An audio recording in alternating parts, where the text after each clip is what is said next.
Good afternoon. I'm Floyd Hall, creative producer for Science Gallery Atlanta and the co-curator of the Hooked exhibition season for Science Gallery Atlanta. And I want to welcome all of you here on this panel, but also welcome you all in the audience to Staying Alive in Little Five. This is a pop-up program in support of our Hooked exhibition season. Hooked is the first exhibition for Science Gallery Atlanta. It will be opening in early 2022. Hooked initially ran at Science Gallery London in 2018. And for the Atlanta experience, we are expanding that conversation and unpacking that conversation surrounding addiction, challenging what we think we know about addiction, what we can learn from this conversation around addiction in a variety of forms, from substance use to behavioral addiction and a few other aspects. And so as part of that programming, we have been thinking about and ideating around how do we begin to create a bit of a runway for this exhibition season. And in doing so, we wanted to present some preview programming, if you will, that would tie to what audience members will be able to experience in the next year when the exhibition officially opens. And at the core of the Science Gallery experience is this intersection of art and science and leveraging world-class art to tie into world-class research, but also with our student mediators at the core of that experience and being able to connect what's happening within that conversation to a wider audience of youth and young folks. And so we're pleased to have this particular program, this pop-up program for Staying Alive in Little Five, and I want to allow some self-introductions here, but starting with Sarah Febres-Cordero, whose work, this is the brainchild of a lot of work and years on Sarah's end, so I would love for Sarah to introduce herself, and then we'll go just other introductions from the far end, Shayna, on down. Okay. So, Sarah. Thank you so much, Floyd. Hi, everyone. My name is Dr. Sarah Febres-Cordero. I'm a postdoctoral fellow at the Emory University School of Nursing, and I'm the wound care nurse at the Atlanta Harm Reduction Coalition. And I'm going to tell you more about my project after all the introductions. So pass it down to Shayna. Great, thank you, Sarah. My name is Shayna. I am a student at Emory University. I'm studying film and media studies, and I'm also working with Science Gallery Atlanta as a lead student mediator. And basically, as a student mediator, I just kind of help mediate conversations around the work that is commissioned through the gallery and bring in a student perspective to those conversations. Hi, my name is Grant. I work at a restaurant here in Little Five Points. Sarah actually used to be my boss. I've been in Little Five Points for about 10 years, and I'm just here to sort of share some of my experiences and perspectives on the subject matter today. Awesome. I'm Joseph Karg. I am a world-class artist. I teach at Kennesaw State University in their illustration and sequential art department, and I also regularly freelance as a commercial artist for animation and comic books and video games, things along those lines. And yeah, I'm contributing my skills to this graphic novel project, so I'm super excited about it. Hello, I'm Mona Bennett with the Atlanta Harm Reduction Coalition. I do outreach work every Sunday in Little Five Points, and I sling lots of Narcan. You do. My name is Robert Clements, and I'm also very similar. I work in the neighborhood, been here since '98. Off 4 years till present. I still work in the neighborhood, and I'm going to try to add like a little bit of input as far as day to day in this neighborhood. Thank you all for that. I want to just add a bit of context to this conversation. So, as you know, the title of this is Staying Alive in Little Five. And when we thought about the importance of having this conversation taking place in the community, we wanted to situate this dialogue in Little Five Points. So we're currently at Seven Stages Theater in Little Five Points, And it was important for us to be able to sort of bring this into this space so that we wanted to help have the neighborhood and those who have worked in this community sort of present this conversation in this space in terms of site-specific dialogue. And so we are here in front of, as they say, a live studio audience. So we have amazing folks who have come to see this today, some important folks both to Science Gallery Atlanta, as well as the folks who are important to the people here on this panel. So I wanted to at least acknowledge where we are and why we were having this conversation here right now. But I really want to turn this back over to Sarah. But also I want to encourage everyone. This is an open dialogue, and we're going to lead our way through it. So feel free to, I know we have our masks on, so sort of lean into the microphone so we can kind of make sure that we aren't as muffled. But I do want, Sarah, if you could just give some of your backstory, your narrative, your journey, if you will, to kind of get us up to this point. I'm happy to do that. So before I became a nurse, I am a registered nurse. I guess I should have said that in the beginning too, right? I'm a registered nurse.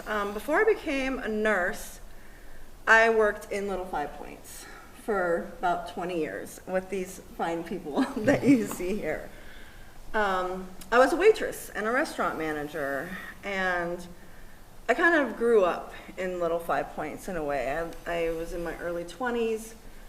I came to Little 5 Points because I didn't want to work a corporate job. I didn't want to wear a uniform.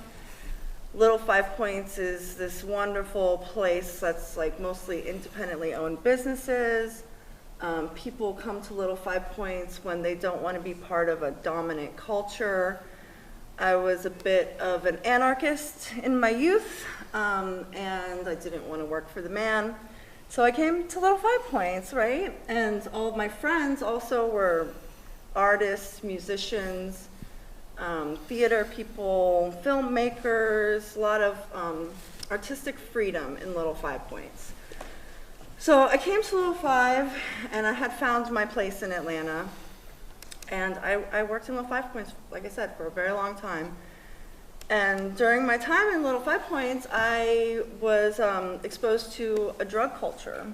A drug culture that's been part of the culture of Little 5 Points, I'd say since the 70s, when the hippies kind of came in and took over Little 5 Points and set up the Bond community and the Savananda Co-op, and it was all free love, and they wanted their marijuana and their LSD, and kind of created a drug culture in Little 5, which Little 5 Points is a place where you there's a lot of tolerance, right? You can come to Little 5 Points, you can be yourself, you can drink, you can do drugs and not be judged.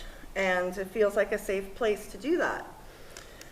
There is a darker side to that, though, as well. And,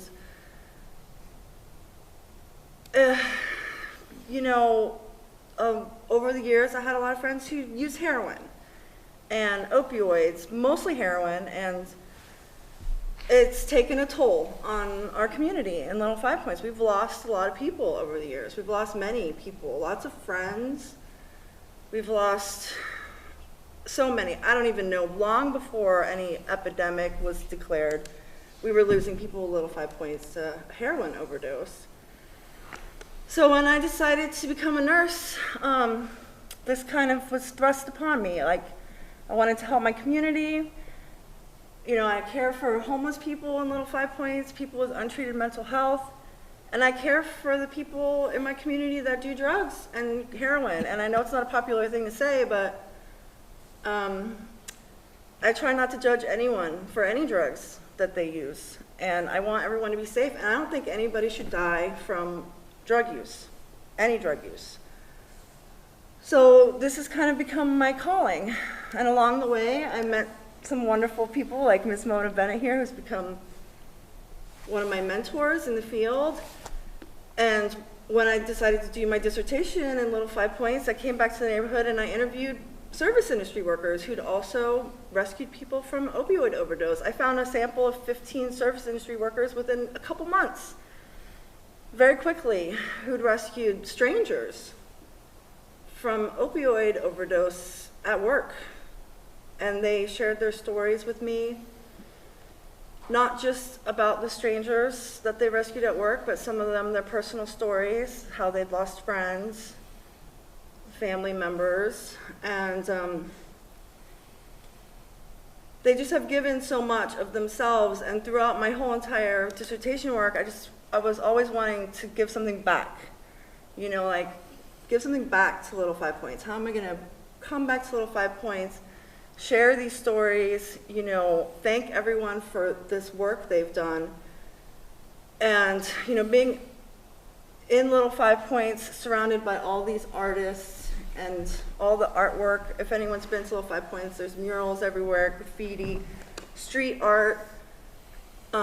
There's a long tradition of comic book shops, toy stores, record stores.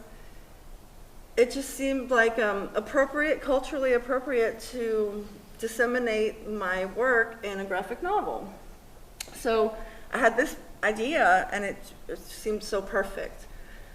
So while I was doing my study, I didn't waste any time. I needed to find an artist ASAP, so I came to Little 5 Points. And I sat down at Savage Pizza, and I waited until I recognized an artist that walked into the door. And that day it was Ashley Anderson, who is a Little 5 Points regular. I don't remember what his order is at the, was it a small Cajun? I don't know. Sometimes a butterfield with mushrooms. Yeah, butterfield with mushrooms, right? Because that's how you know people. We're really putting his order out there. Come on down to Savage Pizza. Yeah, exactly. And he walked in the door, and I was like, this is perfect. I'm going to talk to Ashley. And I'm like, Ashley, you want to do this project with me? And he's like, well, that's not really in my wheelhouse. But I do know someone local who's a sequential artist, and he hooked me up with Joe. And that was how Joe and I met. And I reached out to Joe, and we met at a coffee shop and sat down and talked for a couple hours, just kind of getting to know each other, making sure we, you know, had a similar aesthetic and point of view. You know, I wanted to bring somebody in who, you know, didn't, you know, I wanted someone with an open mind who could talk about drug use without being judgmental. And Joe and I, we just kind of hit it off, and here we are. Yeah, it was awesome. In retrospect, it's funny that we didn't meet in Little 5 Points, right? I know, right? I mean, because we met close to where I was living at that time, which is closer to Grant Park. It was close to Grant Park. But that's, yeah, But that's that's, great. it's something to mention too. Little 5 Points is not a residential area. It is a commercial district, but it's surrounded by many residential neighborhoods. Most of them, some of the fanciest neighborhoods in Atlanta, Emmett Park, Kayla Park, Grant Park. A lot of people who work in Little 5 Points can no longer afford to live around here, unfortunately. But yeah, Mona knows what I'm talking about. But that's where our collaboration began. Yeah. Yeah, so how's it been for you? Oh, man. Amazing. Yeah, I guess I'll start by saying that, like, I think something that I've said this a couple times now in the time that we've been working on this, and the opportunities we've had to talk to people, but as an artist, there's not been a lot of opportunity in my career to work on anything that even resembles a project like this, you know? I think there's a lot of kind of like segregation and, you know, like the way that commercial artists just kind of know each other and have a tendency to find similar types of jobs working in the animation industry or the comic book industry or the video game industry, these different places, and that's what each next job, that's where it will come from, you know? And so I know that, you know, I'm in my late 30s now, and somewhere around 5 or 6 years ago, I really started to feel this desire to work on something that felt like a little bit more meaningful, like a subject matter that wasn't just like selling some product, you know? And so I was extremely excited to connect with you and sit down the first time, and even in the first 10 minutes of you telling me what this was, I was like, yeah, 100%, yes, can we draw this? I would like to draw something that like meant something to somebody outside of their love of Batman, you know, or something like that.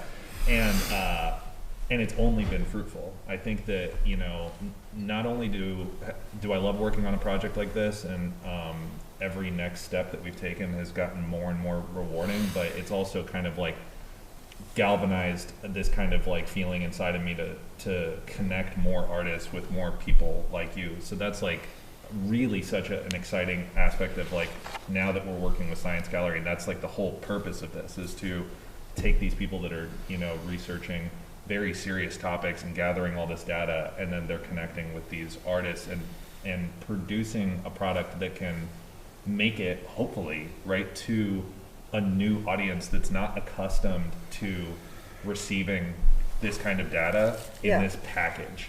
And so, yeah, it's just so, it's so awesome and exciting. And and I agree, like that's part of the reason this project is so important to me as well, is because it is a way to actually bring this to people.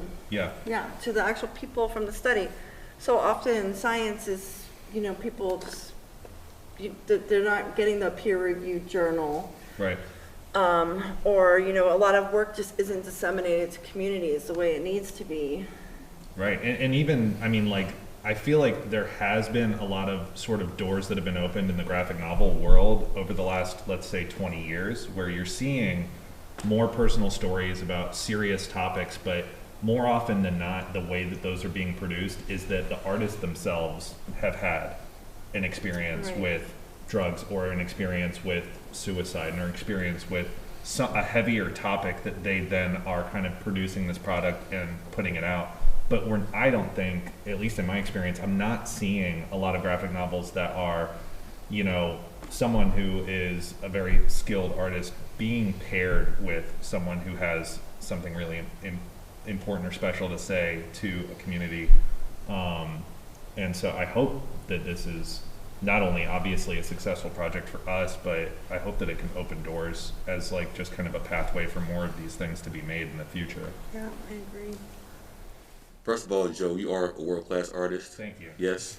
But Sarah, you talked about maybe what initially drew you to Little 5 Points 20 years ago.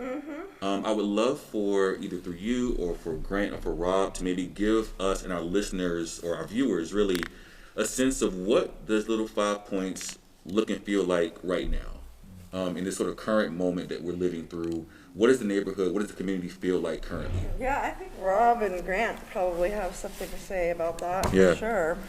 Do you want to go, Grant? You can go first if you like. Well, I see it every weekend. I see it Fridays, Saturdays, and Sundays. And I was thinking about this earlier when I was taking, a minute to kind of be like, what do I talk about? Like, what is the thing that I could bring up that would make any sense? And I was thinking about, how did it change? How many, over the years? Now, in case it's not known, I'm in recovery. I've been dealing with drug addiction. I'm 52, and I've been dealing with it for 13 years. I'm free of drugs, but it's always in the back. And people ask me all the time, how'd you stop doing that? How did your brain just say, I don't want to do this drug anymore? Well, it's a big, gigantical story. It's too big for this panel, but it is part of each and every addict. There's either a decision to do it or don't. And sometimes those decisions come elsewhere. What I've seen is, as my decision came, I saw society changing a little bit, just small, tiny amounts, not relative to things like acceptance, not relative to things like, me and Sarah speak constantly about things like shaming, the concept of having the shame as an addict, and that just carries you further and further into different directions. Some people, they shame, they go and say, I'm done with this. Some people get shamed and they fall harder into it. What I'm seeing is people are aware of drug use. They're aware that it's everywhere around them, but it's who has the time? Who has the time, right? Who has the time to actually go out there and really, really face this problem? I guess to put it really quickly is, what I've seen over the last like 10 years, and specifically Little 5 Points, because that's all I can really speak on, because that's kind of my home, and I work there so often, is I think people are becoming a little more aware that there's the shame is where we got to pull the shame back from the problem.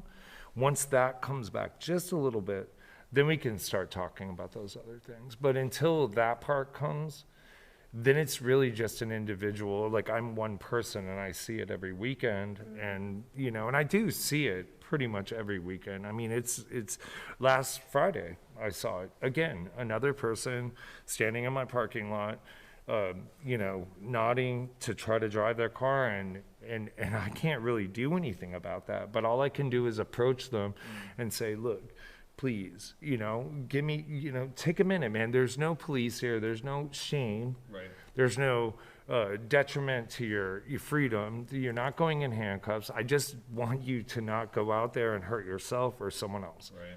So those little, I mean, I'm sorry if that's too over, worded, but that makes, to me, that's what I'm seeing is, maybe as the individual doesn't get shamed into feeling like I'm a criminal and I'm going to go to jail and there's no other option for me, you can go to my parking lot in Little 5 Points and you can do drugs. I would rather you sit in your car and relax and calm down and get your head together than drive out. So does that make sense? Oh, yeah. The shaming is the number one agenda, like, to me, because every time everyone's like, oh, you're the police, or you're gonna do something to me, and it's like, I just want you to be well, and not only well, but I also want you to maybe like find a place to be. So shame mixed, it's such a conundrum. Yeah. It's a conundrum, but that's the best I have for that. Well, yeah, I mean, that's part of the work we do as well, is like, we're trying they always say, we need to reduce stigma surrounding drug use, because stigma acts as a barrier to recovery and care. So how do you reduce stigma? How do you reduce shame around drug use? I mean, honestly, like, it's tough because we're taught these things from a very young age. Like, this is what we're taught, like, in school as young people. And they still this rhetoric is still happening within our schools, that drugs are bad, no one should ever do drugs, and that's just not reality. We're taught very young that this is how we should think about drug use. In Little 5 Points, it's interesting because I think people come to Little 5 Points and they feel like they can do these things in Little 5 Points for a myriad of reasons. And maybe one of them is there's less shame there. But it is a barrier, and I'm hoping, by making art that depicts people who use drugs as human beings, not animals, not zombies, that is a step in the right direction. But it is a tall order. Like, how do you destigmatize drug use, especially when we're talking about injection drug use? Yeah. I've always said that little line Yeah, is that's the line. it's as the gateway drugs, right? Like, as they say, oh, you start with alcohol, you end with weed, and then now it's cocaine and blah blah blah. This situation is far greater than that, and I've lived in just to get that real quick, I've been out of Atlanta. I started in Little 5 Points and then moved to other cities. I went to San Francisco, New York, Miami, back to Miami, here. I've seen drug addiction in different communities. I was far more addicted to drugs in other cities than I was here, because Atlanta, it's seemingly like you can come to Little 5 Points and find anything. That's not true. It is not true. I would know it, believe it or not, I would know it even as a recovering drug addict. I would know immediately who's selling these drugs in my neighborhood.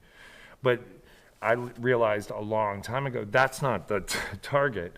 The target isn't who's selling them, it's who's using them. And who's using them, do they have the facility and facilities, if you will, to do this without immediately, again, being ostracized, dirty needles, et cetera, et cetera. There's so many things that lead to a person becoming and being an addict for a really long time. Because I really believe this. Now, I'm, like I said, 12 to 13 years in total no drug use. And people ask me all the time, how'd you do that? I didn't go to a rehab. I sat in my room and I dealt with it. Right. Okay? I didn't have anyone on my side. I didn't have anyone that could, give me something to calm down. No, I just went through it. And it was circumstantial. It was certainly circumstantial. If I was given another option, I would have kept doing drugs, I'm sure of it. But I wasn't given that option. So my decisions now have led me this many years out to say, well, how did I do that? Because what am I? I'm like the one person or the two, or the small percentage of people that can just go, no more. No, it comes so deeper than that. And when you look at society's way of treating an addict, that is not ever on the table, ever, for them. That anyone will accept, they're going through pain, anxiety, all these things that are going through addiction, it's off the table for them. It really is. And so it is I am probably one of the smallest percentiles of people that escape drug addiction based on the fact that circumstances dictated. Right. And then I had enough will in me to continue. So with those two things together, and this is what we're saying about shaming, if you can remove that, you make that percentile even higher, that this person will recover. Yeah. It's within that realm. So when it comes to like the shame and stigma of opioid use, from my perspective, it's funny because if you're not familiar with how Little 5 Points are, how me and Rob have interacted in the past, he runs the parking lot outside of the restaurant that I work inside of. So he sees a lot of what I see from outside the restaurant's perspective, and then I only see pretty much the people that come through our doors. And in my experience, being a restaurant that has, single, what is it called? Like Single stall bathrooms, where you can go in there, you can lock the door and be in a private place. It's something that, as I was trained in the restaurant, you always say okay, the bathrooms are only for customer use. Don't let strangers from the street come in and use the bathroom unless they're purchasing something. And that's really to sort of filter out the people doing undesirable things in the privacy of our restroom. I'd heard stories of people ODing in our bathrooms before, and the fire department having to come out and take the hinges off the doors to rescue the person.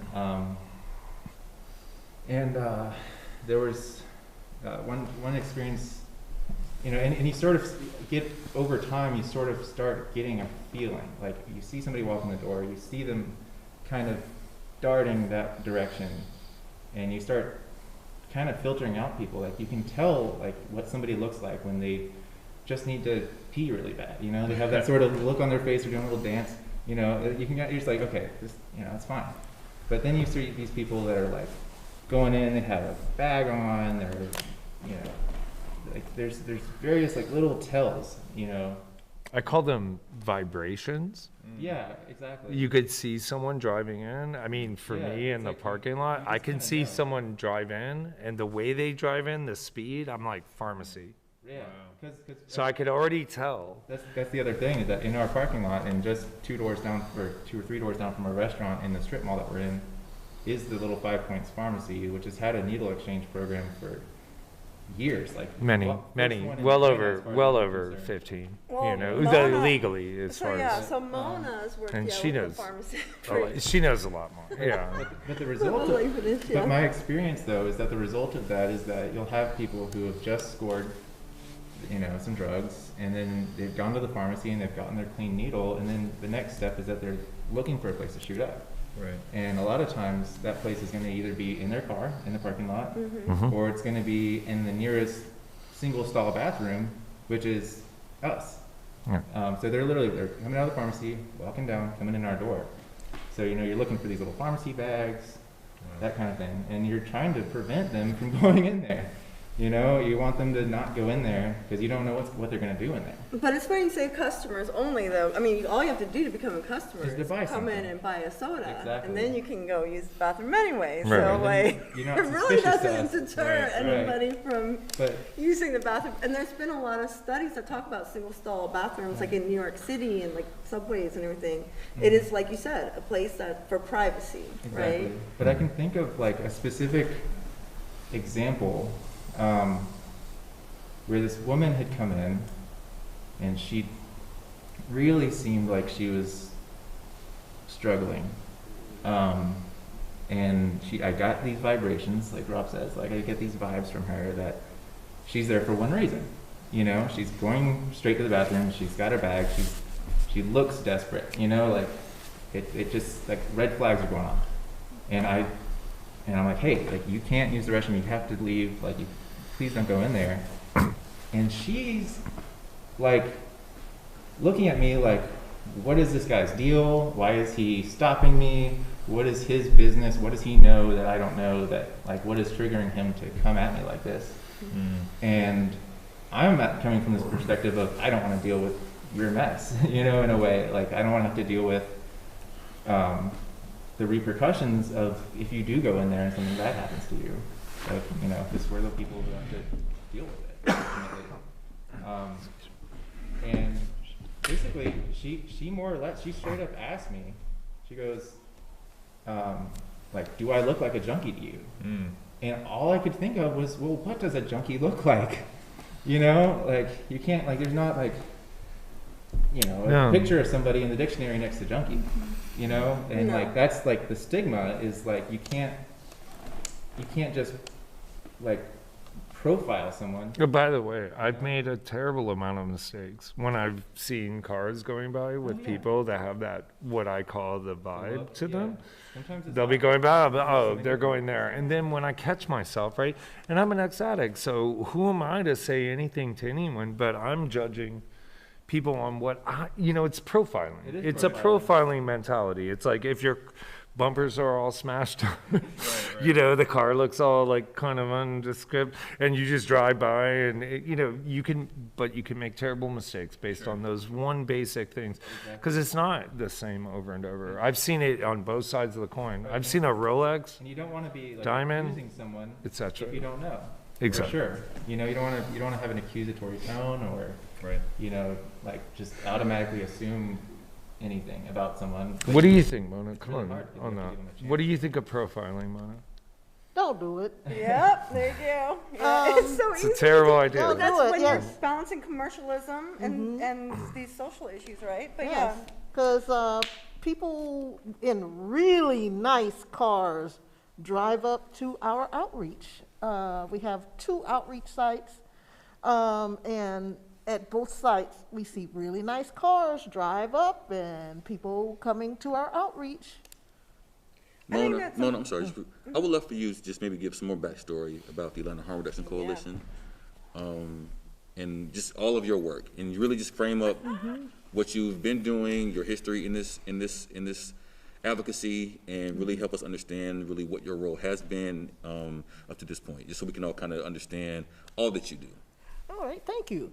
The Atlanta Harm Reduction Coalition has been around for about 27 years.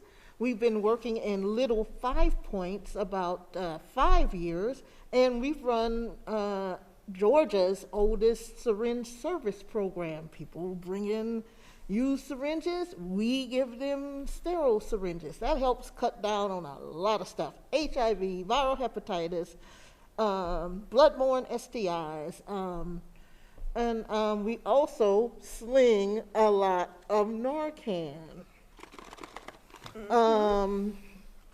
Because that's why we started in Little 5 Points long ago, and we came back to Little 5 Points because we were hearing so much about people overdosing in restrooms. And we started getting requests for sterile syringes. So it was time to come back to Little 5 Points and reduce the harm in the community. Again, we hand out a lot of Narcan, and we're just trying to help people save their own lives, preserve their own health, and come up, as it's put in the streets. People improving their lives in the way they wish to improve their lives. We've also, with our statewide partners, Georgia Overdose Prevention, we've been through the community training staff on how to use Narcan, how to recognize an opioid overdose, and how to respond. You had a group of nursing students do some training and distribution in Little 5 Points, didn't you? Yeah, actually, my colleague, Dr. Daniel Smith, he is the second clinical instructor that brings students from the School of Nursing. That is one of our goals, yes, is to train nurses in harm reduction. Train nurses how important Narcan is, syringe exchange. You know, I didn't learn about harm reduction in nursing school. So Can I say trying to something bring that really into quick? yeah. I was thinking about this morning while I was taking a shower about this, and I was wondering, I was like, oh, I wonder if this question will come up. So my first overdoses, this didn't exist. No. This wasn't around. There was no help. It was a person would be just abandoned, and or even in my own circle, you would just get scared and run. I could give you a statistical number of how many people I've helped without this, and how many people I've helped with this. And I've only ever known, and it wasn't even in my presence, one person with Narcan went to the hospital and they passed away. 20 were saved. Yeah. So, before that, there was a loss, which is actually in this graphic novel. It's in this graphic novel. I left my job for 3 years because of an addiction or an overdose. I was still going through my, recovery, and I had to bear witness to someone die there. If this was available, that would not have happened. And I will tell you, that's what I wanted to say, at least about Narcan. It's given us locally a better chance at helping people before first responders arrive. If we have that ability, it's definitely better. So I just want to say Yeah, that. it's been a game changer. Absolutely. Yes, and this is so easy to use. It's a nasal spray. Nasal Narcan goes up the nose. We've had single-digit aged children save their parents, save their relatives, because they had the simple instructions of, if mommy or daddy turn blue, go find this, stick it up their nose, squirt it up their nose. And it's very easy to use. No scary needles. You just stick it up somebody's nose and squirt it up their nose. Yes, it is a game changer. So we have to make sure that everybody who knows, everybody who has a use for this has access to it. In Little 5 Points, you can go to the Little 5 Points pharmacy and request a box, a 2-dose kit of Narcan. I just brought a whole bunch there to the pharmacy.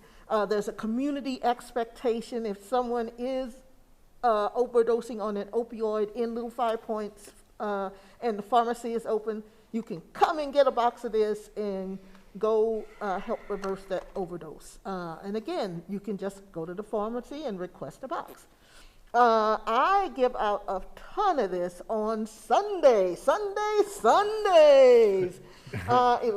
a.m. to 12:30 behind the clothing warehouse, Seminole Avenue if you're driving. Just have this. And if you think you don't need it, you never know. The holidays are coming up. Maybe someone's grandparent is on an opioid painkiller, and little Junebug, little grandbaby, loves grandpa, loves to do what grandpa does, see grandpa taking these pills. Who can get into childproof caps faster and easier than anyone? Children. So, little Junie gets into those pills, maybe just takes one, a half, but still, for little Junebug, that's too much. And then cousin comes along, little Junebug is turning blue. Have some of this around if you have opioids in your house, in your presence, in your universe for any reason.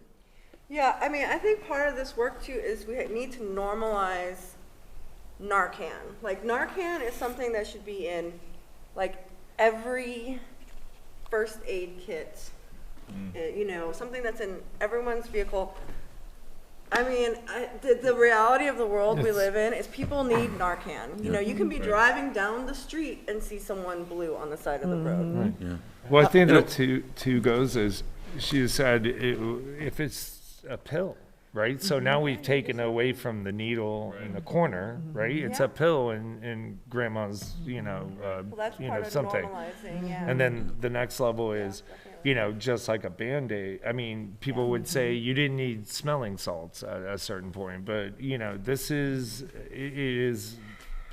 says a lot that this is what we need in our first aid kit. Yeah. Well, There's no wrong with that, but it's important to, I think that's an important thing to say. Pardon. Also, this past summer, there were a rash of opioid overdoses and opioid overdose deaths from people using cocaine, a stimulant. Yeah. They weren't expecting that in their stimulant. Right.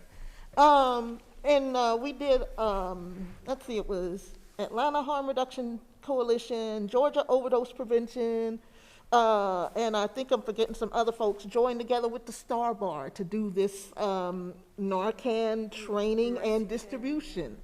And we did it a couple of times in some other neighborhoods because there were just these rashes of fentanyl-laced cocaine, and fentanyl is a very powerful opioid. There's one called carfentanil. It's an elephant tranquilizer. There are all kinds of, or analogs of fentanyl. And you just never know what's in what these days. So get your Narcan. Yeah. We give it out for free, the nice price. Yes. I want to just I want to give Shayna a chance to sort of enter into this conversation in a second.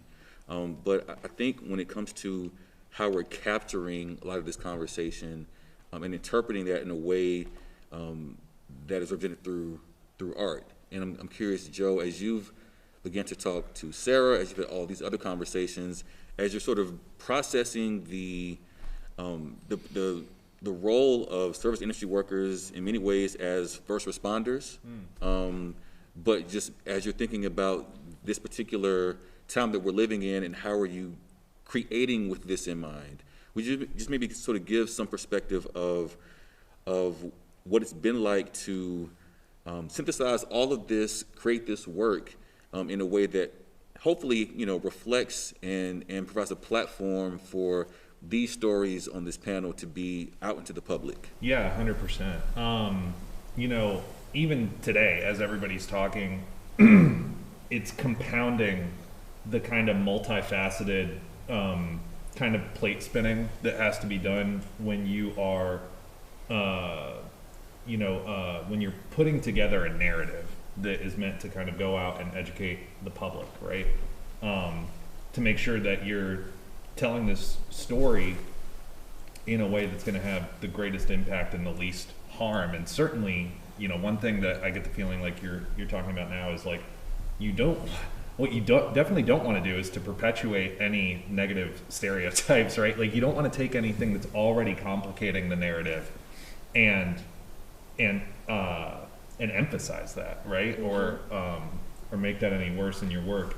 The other thing that it makes me think of, and the thing that this project kind of like keeps bringing up for me, is that this is a narrative problem. So many of these things have to do with the way that our culture learns new information and then sort of holds on to that. For me, I know it comes a lot from television, film, documentaries. Now there are these kind of like nonfiction graphic novels. These are important places to like learn about something and go, oh, I didn't know that. Now I know that. I read a graphic novel a couple of years ago called Blue Pills that's all about a relationship between a woman with HIV and a man without HIV, and that they fall in love and that they can have this life together, and that they're going to the doctor and he's learning all the safety precautions and all this stuff. But by the end of the graphic novel, in my mind, I go, I didn't know you could do that. I didn't know that there were people that had HIV and people that didn't have HIV that were falling in love and having a safe relationship with one another. And now there's this narrative that tells you that in a clear and factual, but also kind of beautiful and romantic way, right? I didn't know about Narcan before this project. I'd never heard of that.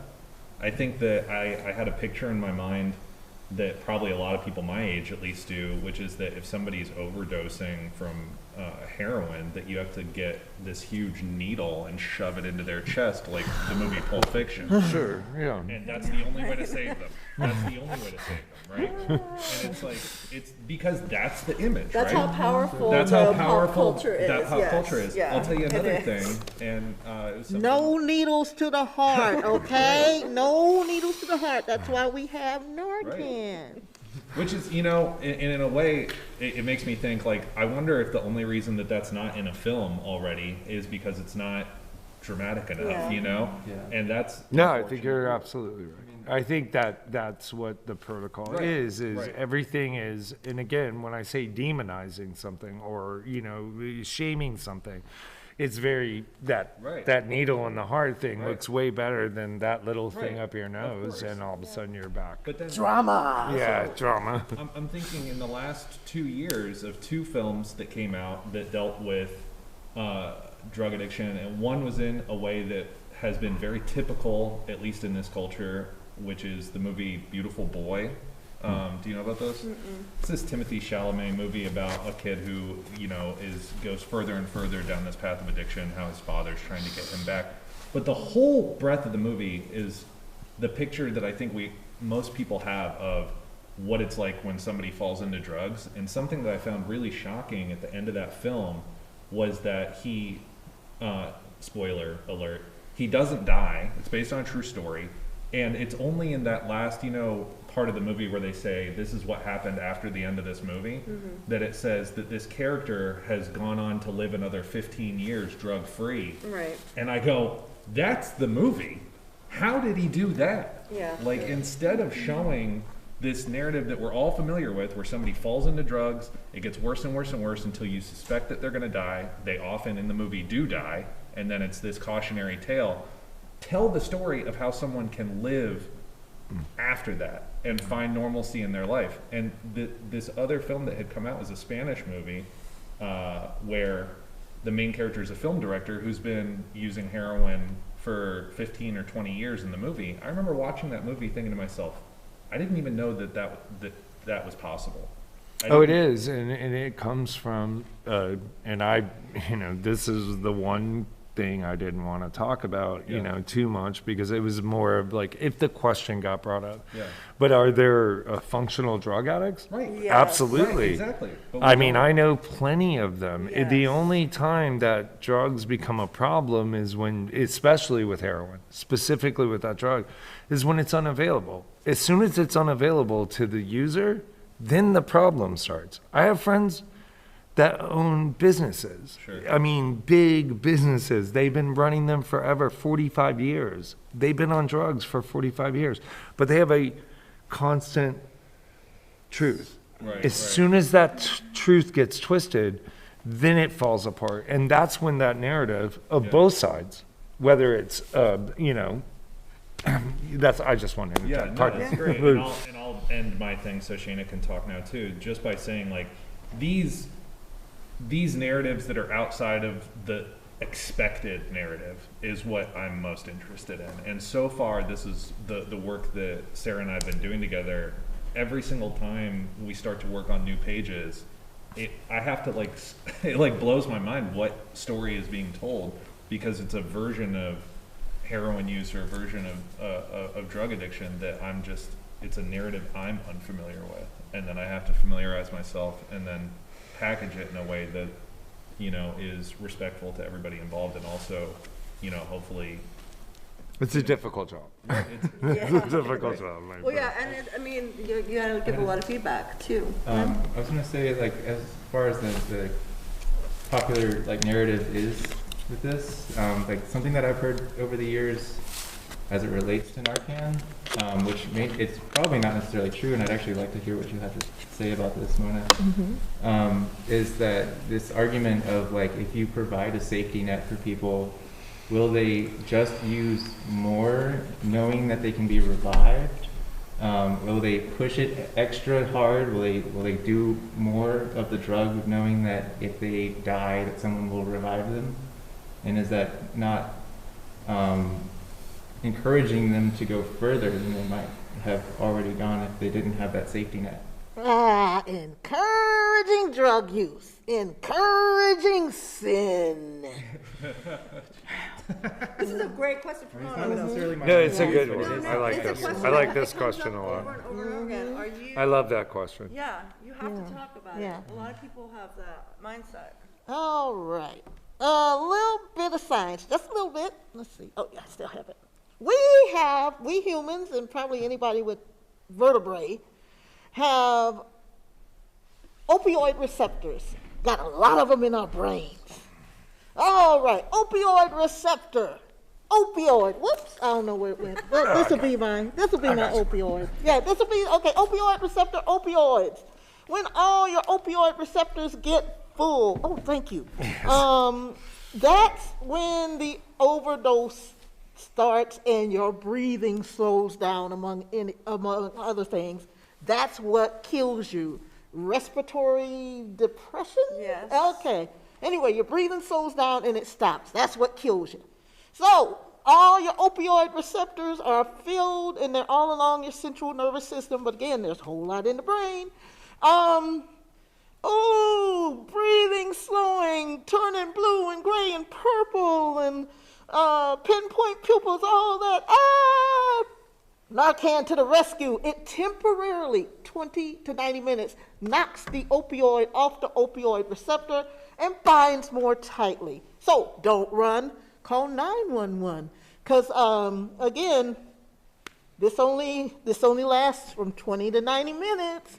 You want to get someone to the hospital.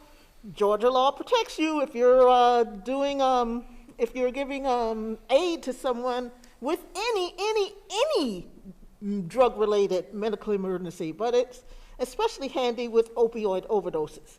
So,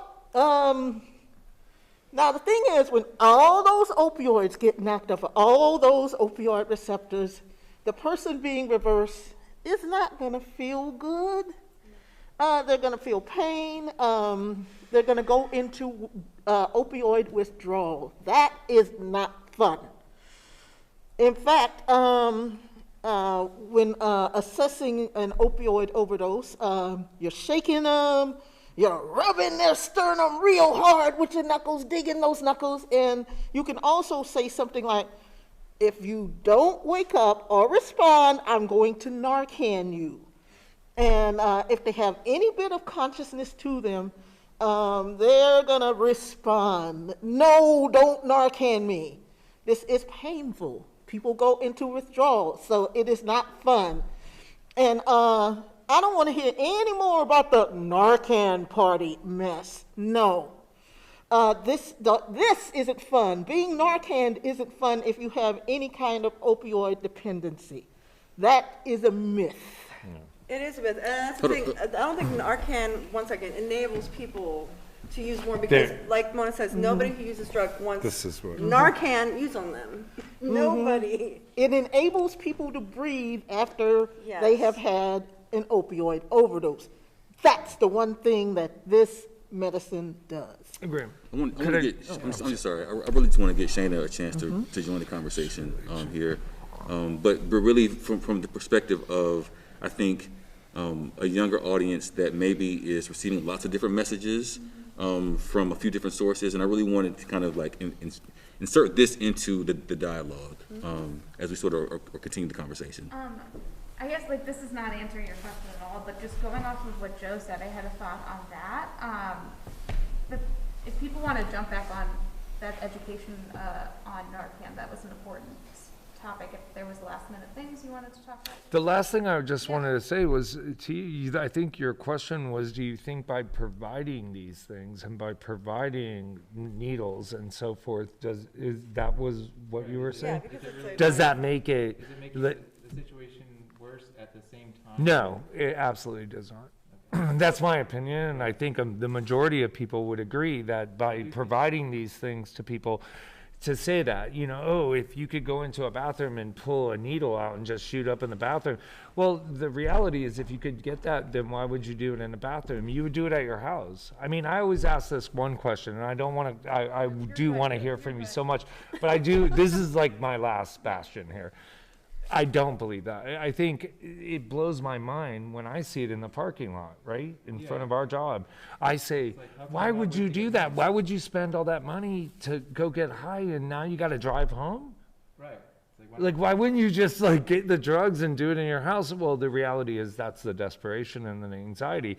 So the same thing goes for that, in my opinion. Yeah, that's and just purely my I'm glad that opinion. Grant brought it up because, even though that may or may not be the way we all feel about that here, that is always part of the conversation, right? That's the people that we're trying to educate. And, those people, the people who have that mindset are going to be the hardest people to educate and change their minds. It's gonna be tough. So Shayna, I'll hand it back to you. Just kind of going back to what Joe said about like delving into a different narrative that's not typical when exploring people who use drugs and addictions in general. I thought like the thing that I found most interesting with this graphic novel project is that it often starts from the perspective of the service industry workers and then goes into how their interactions with customers who are either in the process of using, are going to use, or are experiencing an overdose, and how I think the choice to start from a perspective of a community member as a service industry worker really emphasizes the fact that the issue of the opioid crisis and just illicit drug usage in general is not a private issue. Like, it affects the entire community. Like, it involves everyone. And I think that, like, even hearing Mona say that, like, you can just go to the pharmacy and get a Narcan if you see someone. Like, that's an incredible thing to have. And like seeing the community like come together and support each other and be there it's really heartwarming to see that like it's like, because there's a lot of messages that like drug users are like alone, they're isolated, and it seems like Little 5 Points creates a community so that no one does feel alone, whether it's in their drug use or in however they choose to express it. Yeah, I have some thoughts about this too. So I think about Little 5 Points, and Rob may disagree with me. I think Little 5 Points is a wonderful community. I think harm reduction is happening in Little 5 Points, and not everyone. I know what Rob was going to say. Not everyone in the community of Little 5 Points agrees or wants to be involved with harm reduction. But I think in a way, Little 5 Points has become a safer injecting community. Kind of like how they have safer injecting spaces in other countries. You can go to Little 5 Points. You can get a clean syringe, a sterile syringe. I'm sorry, I don't like to use the word clean. That is a stigmatized word. I'm still learning myself. You can get Narcan. People have Narcan on hand there. It is wonderful, but as Rob will tell you, not everyone in Little 5 Points feels the same way. But I think there are always going to be people. Go ahead. No, my only disagreement was, you know, the loneliness. I think every addict, even when they're doing it with another person, and most addicts always, everyone I've known, and myself included, started with someone else. I mean, so I didn't just like wake up one day and go, oh, like, I'm gonna go find this crazy thing to do to my body. It was brought around, but loneliness does come into play, and it's. I think it's maybe you might have some people around you that are, you know, a group. Oh, that guy can score and he can get the needles, and that person, you know. But eventually, it's very lonely. Yeah, I think almost any addict would say, even with the person next to them, it's extremely lonely. Yeah, isolating. It's Alone funny. in a crowd. Yeah. Funny that you mentioned that, because I mean, like, yeah, I mean, it's like it's this sort of thing where, like, if you're surrounded by other people that are using, or if you're friends per se with your own drug dealer, say you see your drug dealer as a friend, Yeah. or the people that you use with as friends. But then as soon as perhaps, you know, you get clean, or you move away from this habit, or, you know, if you know, whatever happens, you start realizing, you know, say you stop doing that drug, and then all of a sudden you realize you have nothing in common with those people, you know, outside of the drug, Right. you know, and all of a sudden you realize that they're not really your friends. Right. You know, they're not there to support you. They don't really care about you as a person, other than the fact that you're getting high together. Yeah. You can cop. You're the, you know, you could be the catalyst for the day. You know, oh, he's going to get, and we can hang out. He's providing the environment. But again, even in that environment, for me, it's just, I'm specifically for me, no one else. Even in a room full of other addicts or whatnot, I always felt alone. Always.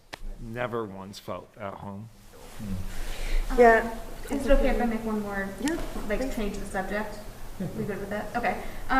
Sarah touched on this briefly earlier in the conversation, but I think one thing that's interesting is just kind of thinking back about how, like, all the discourses I've had around addictions and drug usage, just like growing up through the educational system, through the public education system, and I've been kind of inundated with just messages of drugs are bad. Drugs are bad, period. Don't use them. We would have, like, it would be kind of a fear-mongering tactic of, like, the extreme will happen. Yeah, exactly. Dare. And it was, Dare. it was, I was not a part of a DARE program, but it was basically DARE. It's basically Yeah, DARE. yeah, Yeah. they just It's all dropped DARE. the name. But it was very much like, do not use, and if you do use, you're kind of helpless. Like, you're kind of, even if you just use once, you're going to end up. Well, that's down the thing. the road. We don't Yeah. talk about why people use drugs. Yes. Why do people use drugs? And yes, we know the narrative. Oh, I've had a lot of trauma. I have untreated mental health, so I self-medicate. But we don't talk about drugs are fun, and it might be a rite of passage in our country for young people to use drugs. That, That's a good point, because we grow up in the same vein as we measure one thing against another. Like, it's keeping up with the next people. So if your neighbors have a really cool lawn, you're going to do it. You go to school, right, as a young person, and that person's like, oh, smoke this. And you're like, oh, yeah. And I'm talking about a cigarette, which is, to me, like, well, and alcohol. I mean, probably- I'll just put this on the table real quick. I've quit heroin for 13 years, but I can't stop smoking cigarettes for the life of me. Why? Because I think when you walk down the street, you do occasionally around this neighborhood, you'll see a needle. But you see far more cigarette butts than needles, so in bottles of liquor and et cetera, et cetera. So these are acceptable drugs. Right. Whereas the other one is still. That's exactly the thing. There's acceptable drugs and there are unacceptable drugs. Alcohol is an acceptable drug. Exactly. Other drugs are unacceptable. And we don't talk about all the reasons why people do drugs. Right. You know, the good, the bad, the ugly. We don't talk about how it's part of our culture as a country for people to experiment with drugs. And you have to hide them if there's certain drugs. You used a and then great you word. don't have to It hide was them for fun. others. The first time I did drugs, I wasn't like sitting in my room depressed, like, oh, what can I do to help myself? No, I was at a party. I was with friends, and I was like, oh, yeah, let's have fun. Fun was the original, Right. and then it becomes a Yeah, personal. for some people, yeah, you have like however many people start, it's fun, and then for some, it changes their life forever in this Right. negative way. Some are alcoholics, some Right. can generally drink a couple. But we we had- must not discount pleasure in drug use. We must face that reality. RuPaul said it best. Drugs are fun. Yeah, it has to be part of, again, to normalize, Sure. to decrease stigma, to admit as a culture that these things happen, and it's part of our human Absolutely. nature. And if we can break down some of these walls, it makes it easier for people who really need help to go to recovery. Yeah, and Just I one- see it, sorry, Floyd. No, go ahead, Shana, go ahead. I see it like,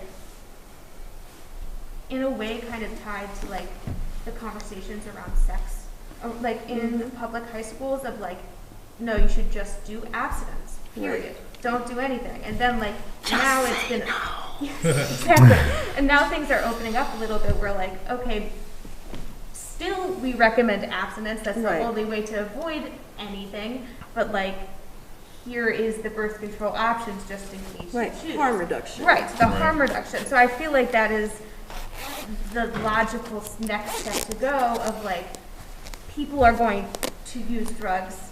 Right. It's just going to happen, so let's provide the resources. Well, yeah, when- our country chose the war on drugs. Other countries chose harm reduction. Hello, Portugal. Yeah. So the war on drugs has failed, I would say. It's fair to Yeah, say. I guess if drugs were in a war with something, they're winning. Oh, it's awful. The amount of Drugs have money won. Yes. prison and everything else. Yeah. But yeah, it's I feel like we have an opportunity, harm reduction, you know, is an opportunity to change the narrative. Right. I mean, I think her analogy to birth control is a really good one. Yeah. You know, you see places like New York where it's really common to see, you know, free condoms in bars and things Yeah. like that. You know, it could become, you know, as normal to see, you know, a Narcan Yeah. station or Exactly. something, you know, where it's just normal like, prevention at that point. Oh, I hope so. Yeah. We are almost out of time, but I did want to do a little bit of housekeeping. We did have a question from the audience that I wanted to maybe have Ms. Mona address. Just there was someone asked a question, where can they get Narcan? Maybe in like a more general sense. Like where can someone go to get Narcan? If you happen to have a harm reduction agency in your community, go to that harm reduction agency. Now, here in Little 5 Points, again, you can get a free Narcan kit from Little 5 Points Pharmacy, 484 Moreland Avenue, Northeast Atlanta, Georgia, 30307. We, the Atlanta Harm Reduction Coalition, have a Sunday outreach, 11 to 12:30. We are near 426 Seminole Avenue that runs parallel to the west of Moreland, behind Clothing Warehouse, near Little 5 Points Pizza. And the address is actually the drugstore Vintage Clothing. We set up in that little cul-de-sac sidewalk right in front of drugstore Vintage Clothing. You can find out our locations at Atlanta Harm Reduction.org. Anyway, or just wander around Gregory Davis Plaza. It's a part of Gregory Davis Plaza where we set up Sundays, 11:30 to 12 11 to 12:30. You can come to our offices. Again, find our address, atlantaharmreduction.org.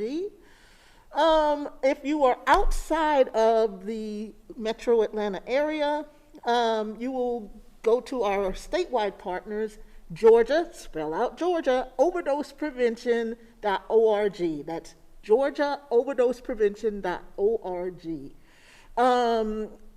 I heard Next Distro mentioned, yay, because there's a whole lot of Georgia that has no access to sterile syringes, Narcan, and I believe that is Next, N-E-X-T, Distro, distro.org.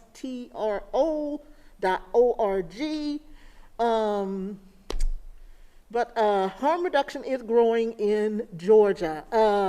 If you're around Athens, go to our friends, Access Point, Georgia.